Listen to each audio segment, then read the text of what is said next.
അന്വേഷണത്തിന് നിയോഗിക്കപ്പെട്ട് കവികുലോത്തമനായ പവനസുതൻ.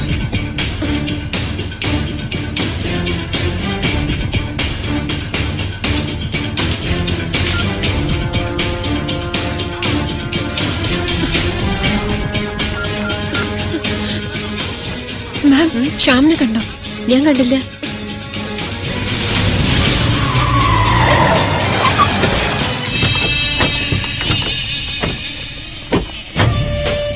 അവനെ കൈ കിട്ടിയ തുന്നിക്കെട്ടാൻ പോലും ബാക്കി വെക്കണ്ട.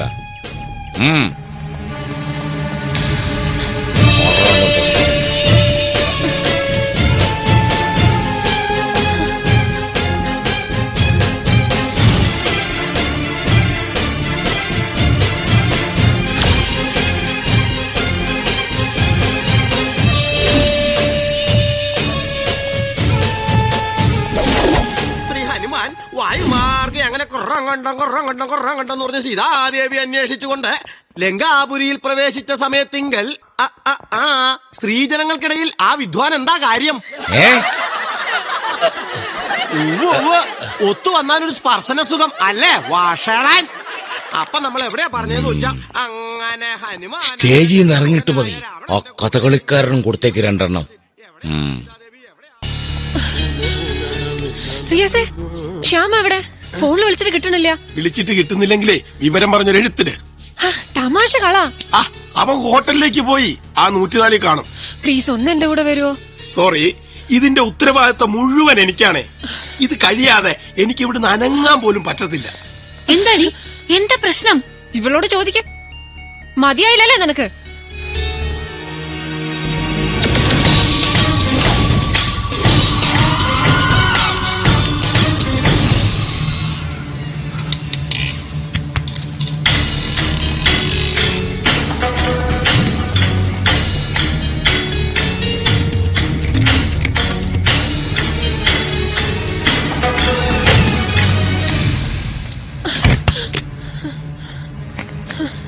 എന്താ നന്ദു? അച്ഛൻ എവിടെ? വന്നിട്ടുണ്ട് കുറച്ച് ആളുകളായിട്ട്. അവിടെ ശ്യാമിനെ കണ്ട. എന്താ കാര്യം? പിന്നെയും കുറെ ഫോട്ടോസ് കിട്ടിയെന്ന് അമ്മ വിളിച്ചിരുന്നു. നിന്റെ തന്തയ്ക്ക് എന്താ വട്ടുണ്ടോ? നീ മാറിക്കേ. അയ്യോ വേണ്ട, ഇവിടെ ഇരുന്നാ മതി. മുമ്പിൽ ചെന്ന് പെട്ട എനിക്കറിയാം, അതുകൊണ്ടാ. ഒരു തവണ അവനെ ഞാനൊന്ന് ഒഴിഞ്ഞു വിട്ടതാ, ഒരു സാമ്പിള്. അപ്പൊ അവൻ ഒരേ വാശി, ടീച്ചറമ്മയെ ഒന്ന് കരയിപ്പിക്കണമെന്ന്. ആയിക്കോട്ടെ, പിന്നെ പിള്ളേരെ തല്ലി വളർത്തണം, ഇല്ലെങ്കിൽ നാട്ടുകാർ തല്ലി തളർത്തും. എന്റെ പൊന്നങ്ങളെ, നിങ്ങൾ കരുതുന്ന പോലെ ശ്യാമും നന്ദനും തമ്മിൽ ഒന്നുമില്ല. അവര് നല്ല ഫ്രണ്ട്സാ. മോറ നിനക്കാണ് അറിയാവുന്നത്? ഇല്ല, നിനക്കറിയാം. പറയടാ, എവരാ അവര്? എനിക്കറിയില്ല. മിസ്റ്റർ, നിങ്ങൾ എന്തായി കാണിക്കുന്നേ? അയ്യോ മാഡം, ഞാൻ ഒന്നും കാണിച്ചില്ലല്ലോ, കാണിക്കാൻ പോകുന്നല്ലേ ഉള്ളൂ. എനിക്കറിയില്ല. നന്ദന ഹോട്ടലിലേക്ക് പോയി, ശ്യാമിന്റെ അടുത്തേക്ക്. അത് ശരി. അപ്പൊ കാരണവന്മാരറിയാതെ പിള്ളേര് പൊറുതി തുടങ്ങി. വടാ നന്ദു, ഈ സ്ഥലം നിന്റെ അച്ഛൻ അറിയാം. അവിടെ കണ്ടില്ലെങ്കിൽ നേരെ ഇങ്ങോട്ടേ വരൂ. ശ്യാം പ്ലീസ്.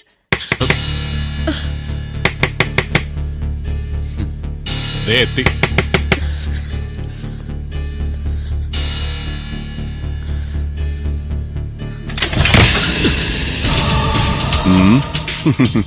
ലോക്കലസിയ അതാരാ? എന്റെ ഫ്രണ്ടാ. മാഡം, ഇതാരാ? ഫ്രണ്ടാ. ഒരു ഇൻഫർമേഷൻ കിട്ടി, ഈ റൂമിൽ അനാശാസ്യം നടക്കുന്നു.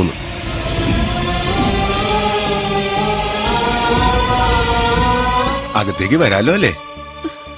ഈ ആർഭാടൊക്കെ സ്റ്റേഷനിൽ ഇരിക്കുമ്പോ ഇങ്ങനെ ഒരു വിവരം കിട്ടിയാ വന്ന് നോക്കാതെ വയ്യല്ലോ. ആട്ടെ, ഫ്രണ്ട്സ് എവിടുന്നാ? ഞങ്ങള് സെന്റ് മേരീസ് കോളേജിലെ സ്റ്റുഡൻസ് ആണ്. ഞങ്ങളോ? ഓ, അപ്പൊ മോനാണ് ആ വീരപുരുഷൻ.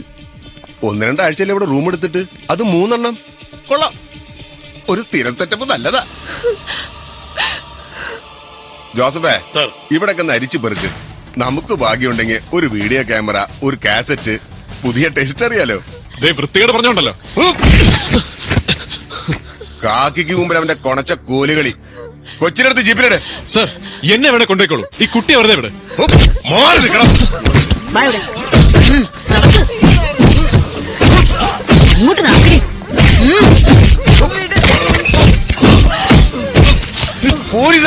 കുരുക്കട പോനെ അങ്ങോട്ട് നടക്കാം കേരളങ്ങോട്ട്.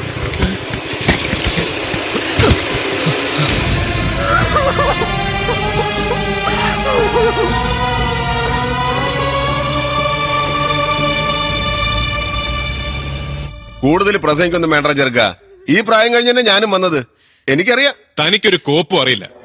പ്രായം തെറ്റുമ്പോ സകലവന്മാർക്കും ഉള്ളതാ പുതിയ പിള്ളേരോട് ഇങ്ങനെ ഒരു ചൊറിച്ചില്. വാതിലടച്ച അനാശാസ്യം, ഒന്ന് തൊട്ടുമുട്ടി നടന്ന അമേരിക്കൻ കൾച്ചർ, ഇന്റർനെറ്റിന്റെ കുഴപ്പം, സകല നാറുകളും കൂടെ ഉണ്ടാക്കി വെച്ചിരിക്കുക ഒരു മൊറാലിറ്റി കോഡ്. എടോ, നിങ്ങളുടെയൊക്കെ ഉള്ളിലുള്ള ദുഷിപ്പു ഇക്കിളി ഭാവനയും ഞങ്ങളുടെ തലയിൽ കെട്ടിവെക്കരുത്. ഓ മതി മോനെ ഗിരിപ്രഭാഷണം. നീ മൈക്കോഫിടാ. മതിയായില്ലെങ്കിൽ ഇനിയും തല്ലടോ, ഞാൻ കൊണ്ടോളാം. ഏതായാലും ബുദ്ധിമുട്ടി ഇതുവരെ എത്തിച്ചല്ലേ. പിന്നെ ഞാൻ എന്താടാ വേണ്ടത്? മുറിയിൽ വന്ന് നിനക്കൊക്കെ ഗാർഡ് ഓഫ് ഓണർ നടത്തണോ? അതോ പോപ്കോണും പിസയും സെർവ് ചെയ്യണോ? അതൊന്നല്ലടാ മോനെ, നീ ഇപ്പൊ കണ്ടതാ നിയമം. ഓ, സാറപ്പ നിയമത്തിന്റെ വഴിയിലാണോ?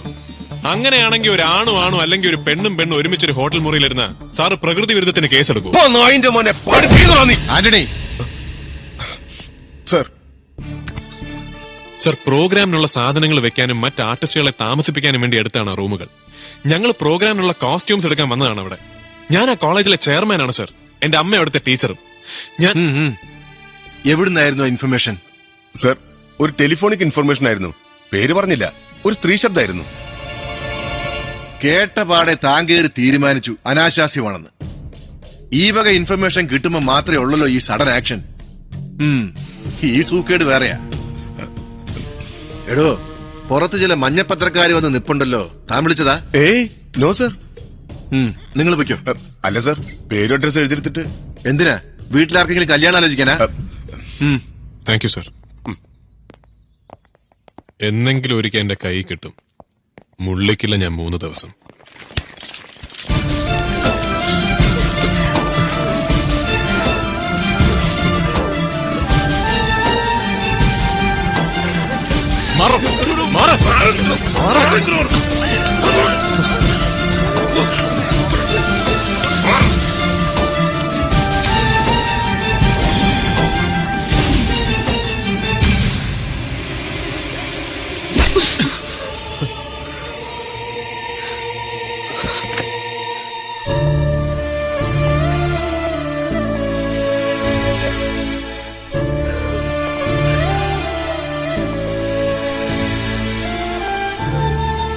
നീയും തന്നല്ലോടി അച്ഛന് സമ്മാനം.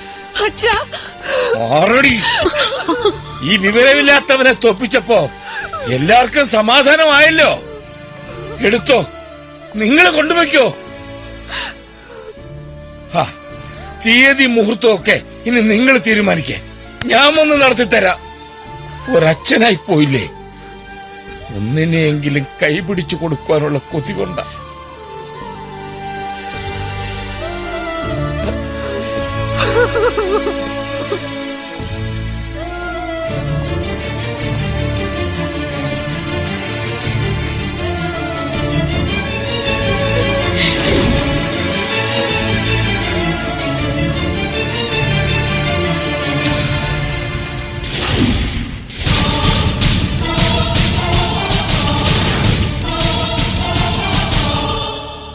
എനിക്ക് പറയാൻ ഒരു ന്യായീകരണവും ഇല്ല ഫാദർ.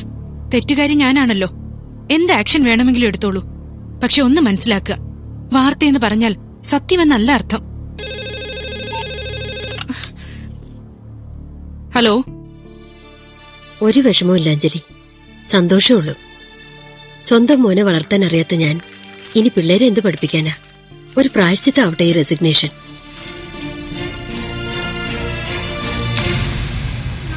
ഫോട്ടോ ഉണ്ടടി, ഫോട്ടോ ഉണ്ടടി മക്കളെ, ഒന്ന് നോക്കട്ടെടി. എന്റെ മക്കളെ ഒന്നുമില്ലെങ്കിൽ 2 നേരം വെച്ച് വിളമ്പി തരുന്നതല്ലേ. അയ്യേ, ഇത് മുഴുവൻ തുണി കൊടുത്ത ഫോട്ടോകളാണല്ലോ മക്കളെ. കാണടി കാണ്. നിന്റെയൊക്കെ ഫോട്ടോ ഇതുപോലെ അച്ചടിച്ച് വരണെങ്കിലേ ആരെങ്കിലും ഒക്കെ തല്ലി കൊല്ലണം. 3 ആള് ഒരുപോലെ കഴിഞ്ഞിരുന്നതാ. അനുഭവയോഗം ആ കൊച്ചിനേ ഉള്ളൂ. അല്ല, പിടിച്ചതോണ്ട് ഇതറിഞ്ഞേ. പറിച്ചെടുക്കും ഞാൻ നിന്റെ പിഴച്ച നാക്ക്. പരട്ട മുതുക്കി. എന്താടി കണ്ടു മതിയായില്ലേ? ആഘോഷിക്കുന്നൊക്കെ വരാൻ മതി, വാ വരാൻ.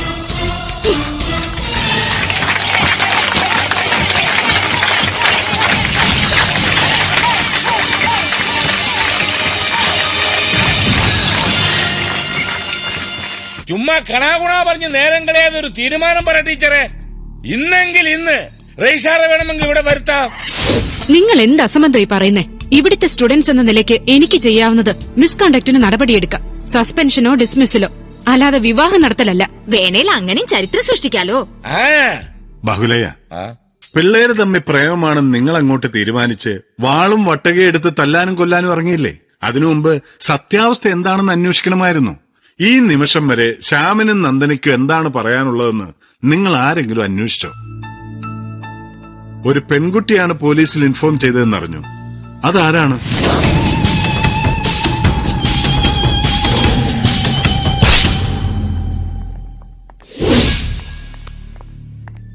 ഇവന്റെ അമ്മയാ ഞാൻ. ഒരു കാര്യം ഉറപ്പ്, എന്റെ മകൻ കാരണം ഈ പെൺകുട്ടിയുടെ ജീവിതം തകരില്ല. മാരേജ് എങ്കിൽ മാരേജ്, ഞാൻ ജീവിച്ചിരിപ്പുണ്ടെങ്കിൽ. മുഹൂർത്തവും തീയതിയൊക്കെ തീരുമാനിക്കുന്നതിന് മുൻപ് എല്ലാവരും ഇതൊന്ന് കണ്ടോളൂ. പ്രീതിയുടെ ലാപ്ടോപ്പാ. റിഹേഴ്സലിനിടയ്ക്ക് ഫോട്ടോ എടുത്ത് അങ്കിളിന് അയച്ചതും പോലീസിനെ ഇൻഫോം ചെയ്തും എല്ലാം അവളാ.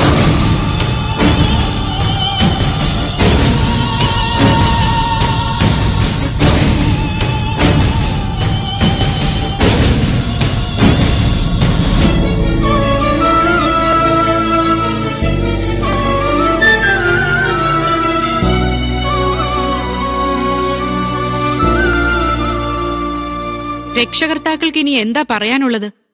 ഇവിടെ ഒരു ആൺകുട്ടി വന്നതല്ല പ്രശ്നമെന്ന് ഇപ്പോഴെങ്കിലും മനസ്സിലായോ?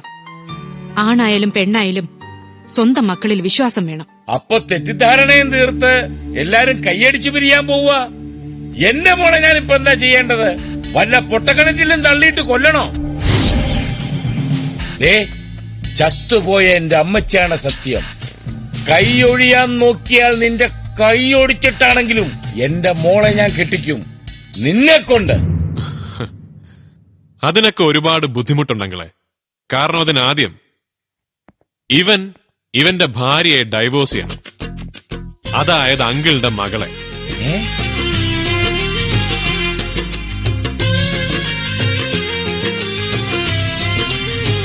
അങ്ങനെ ഇവൻ അങ്കിളുടെ മോളെ ഡൈവോഴ്സ് ചെയ്യണമെങ്കിൽ അതിനാദ്യം ഇവന്റെ കൈയും കാലം തല്ലിയൊടിച്ച് ഇവനെ കൊണ്ട് ഒപ്പിടിക്കണം. ഇനി അതാണ് തീരുമാനമെങ്കിലോ ഞങ്ങൾക്ക് കൈയും കെട്ടി നോക്കി നിൽക്കാൻ പറ്റില്ലല്ലോ. രഞ്ജു, ഇവളുടെ അച്ഛനാണ് നിന്റെ അമ്മായച്ചനാണെന്നൊന്നും ഞാൻ നോക്കില്ല.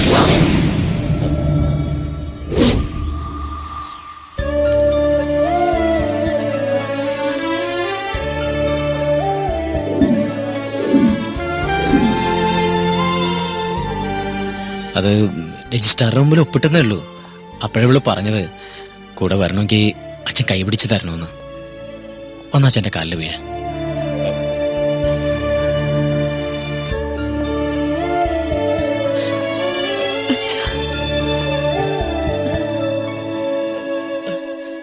നിന്നോടിനി പ്രത്യേകിച്ച് പറയണോ? കാല വീഴടാ. താങ്ക്സ്. എടാ മക്കളെ, നിനക്ക് വല്ല വേലയും പണിയൊക്കെ ഉണ്ടോ? പിന്നെ ഇവൻ നല്ല ഒന്നാം തരം ഡിസൈനർ അല്ലേ? അങ്കിള് കേട്ടിട്ടില്ലേ ഡിവാൽഡി? പിന്നെ ഡിവാൽഡി. അപ്പൊ നീ ആയിരുന്നു ഇതിന്റെ മൂന്നാൻ.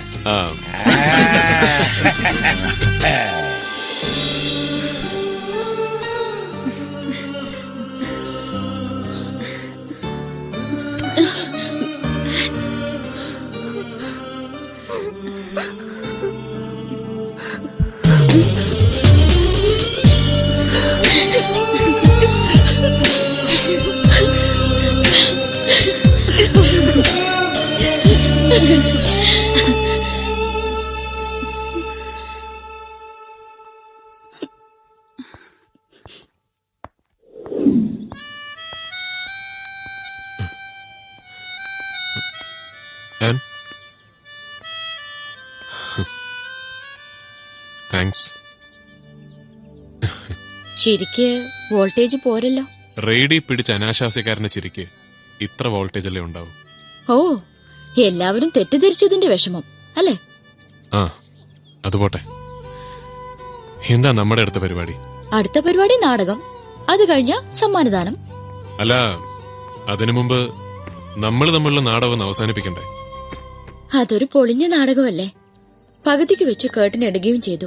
ആൻഡ് ഇനി അതൊക്കെ ശ്യാം, നമ്മൾ ഒരു ഏറ്റുപറച്ചിലും പൊരുത്തപ്പെടലും ഒന്നും ഇനി വേണ്ട. അതിന്റെ സ്റ്റേജൊക്കെ കഴിഞ്ഞു. ഇതുവരെ വിശ്വസിച്ചില്ലേ ഞാനാ ഇതെല്ലാം ചെയ്തതെന്ന്? മതി. എന്നെ മനസ്സിലാക്കാൻ പറ്റില്ലെന്ന് ശ്യാം തെളിയിച്ചു. ഒന്നുകൂടി പരീക്ഷിച്ചു തോൽക്കാൻ എനിക്ക് വയ്യ.